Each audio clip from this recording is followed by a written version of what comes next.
आज हम बात करेंगे बॉलीवुड क्वीन कंगना रनौत के बारे में।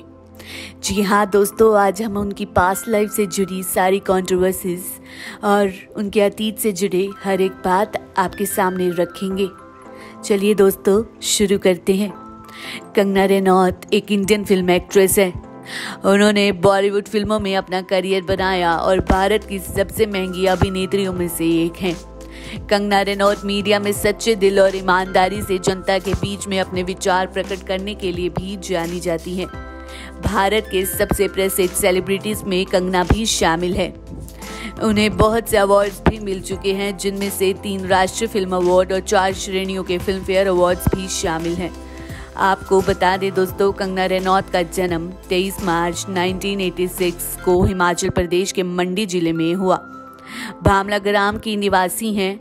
एक राजपूत परिवार में हुआ था इनका जन्म। उनकी माता आशा रनौत एक स्कूल टीचर और पिता अमरदीप रनौत एक व्यापारी थे। उनकी एक बड़ी बहन रंगोली 2014 में कंगना की मैनेजर बनी और उनका छोटा भाई अक्षत है। उनके परदादा सूरज सिंह रनौत लेजिस्लेटिव असेंबली के सदस्य थे। उनके दादाजी इंडियन एडमिनिस्ट्रेशन सर्विस के अधिकारी थे। भामला की प्राचीन हवेली में ही उनका पालन पोषण हुआ और उनके बचपन की जिंदगी साधारण और खुश थी। वहीं आपको बता दें, कंगना के अनुसार वो बड़ी हो रही थी, वो जिद्दी और विद्रोही थी। उनके अनुसार यदि मेरे पिताजी मेरे भाई के लिए प्लास्टिक गन लाते थे और मेरे लिए एक छोटी सी गुड़िया लाते थे, तो मैं गुड़िया को कभी नहीं लेती थी, बल्कि मैं इस भेदभाव का रीज़न पूछती थी।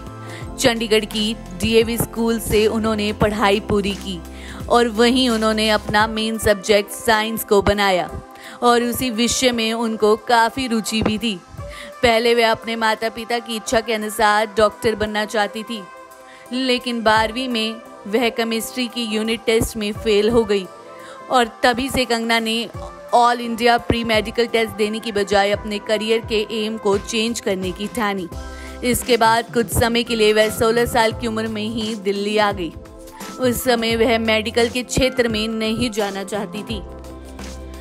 दिल्ली में कंगना को कुछ पता नहीं था कि वो कौन से क्षेत्र में अपना करियर बनाए, लेकिन अचानक ही एक मॉडलिंग एजेंसी उनके अंदाज और लुक्स को काफ़ी इम्प्रेस हो गई और इसके बाद उन्होंने कुछ मॉडलिंग असाइनमेंट्स किए, लेकिन उन्हें इस क्षेत्र में भी ज़्यादा इंटरेस्ट नहीं थी, क्योंकि उन्हें ऐसा लगता था कि इस क्षेत्र में क्रिएटिविटी के लिए कोई खास जगह नहीं है।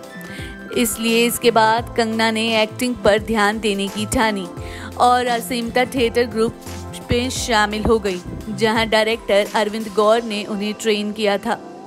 इसके बाद उन्होंने गौर के थिएटर वर्कशॉप में भी भाग लिया था और बहुत से नाटकों में भी उन्होंने अच्छा प्रदर्शन किया था। एक प्रदर्शन के समय जब मेल एक्टर गायब था, तब रनौत ने अपने रोल के साथ साथ उस मेल एक्टर का भी रोल निभाया था, जिसके लिए दर्शकों से उन्हें काफ़ी पॉजिटिव एनर्जी मिली थी। बाद में वह एक्टिंग में ही अपना करियर बनाने के लिए मुंबई आ गई और उन्होंने सबसे पहले खुद को आशा चंद्रा की ड्रामा स्कूल में 4 महीने के लिए एक्टिंग कोर्स के लिए दाखिल करवाया। कहा जाता है कि फिल्म इंडस्ट्री में कंगना के स्टार्टिंग ईयर मुश्किलों से भरे पड़े थे। वह जानती थी कि इंग्लिश भाषा का उन्हें उतना ज्ञान नहीं है और उन्हें एक्ट्रेस बनने के लिए भी कड़ा संघर्ष करना पड़ रहा था। एक इंटरव्यू में कंगना ने कहा था कि इंडस्ट्री के लोग चाहते हैं कि मुझे बोलने का कोई हक नहीं है और मैं किसी की अनचाही चीज़ हूँ। मैं जानती हूँ कि मैं अच्छी तरह से इंग्लिश नहीं बोल पाती और इसलिए लोग मेरा मजाक भी उड़ाते हैं। इसलिए अस्वीकार के साथ डील करना मेरी ज़िंदगी का अब एक अहम हिस्सा भी बन चुका है। मैंने जाना है कि तारीफ़ों में मेरा संबंध होना काफ़ी मुश्किल है। आज जब मुझे देखकर लोग कहते हैं कि मैंने कुछ तो हासिल किया है और मैंने अपने बलबूते पर कुछ तो अलग किया है, तब मुझे ऐसा लगता है कि मैंने अपने आप को कहीं बांध कर रखा है। ये सारी बातें मुझे डराती हैं। संघर्ष के दिनों में कंगना को एक्टर आदित्य पंचोली और उनकी पत्नी जरीना वहाब का साथ मिला था। और कंगना उन्हें अपने परिवार के सदस्य की तरह ही मानती थी। लेकिन मीडिया ने कुछ समय बाद पंचोली और कंगना के प्यार की अफवाहें लोगों के बीच में फैल गई, लेकिन कंगना ने इस विषय पर बोलने से मना कर दिया था। कहा जाता है कि 2007 में कंगना ने पंचोली के खिलाफ शारीरिक जबरदस्ती करने के कंप्लेंट पुलिस में दर्ज करवाई थी। इस घटना के कारण कुछ समय तक कंगना मीडिया में छाई हुई थी। कंगना इस समय अपने स्वास्थ्य को लेकर भी जूझ रही थी और इसलिए उस समय उन्हें सिर्फ ब्रेड और अचार ही खाना पड़ता था। कुछ समय बाद उनके रिश्तेदार भी उनके द्वारा चुने गए करियर से नाराज थे और इसलिए आने वाले कुछ वर्षों तक कंगना को अपने परिवार का साथ भी नहीं मिला। लेकिन 2007 में कंगना की film life in a metro release होने के बाद कंगना को फिर से अपने करियर का साथ मिलने लगा था। ये थी कहानी बॉलीवुड क्वीन कंगना रनौत की।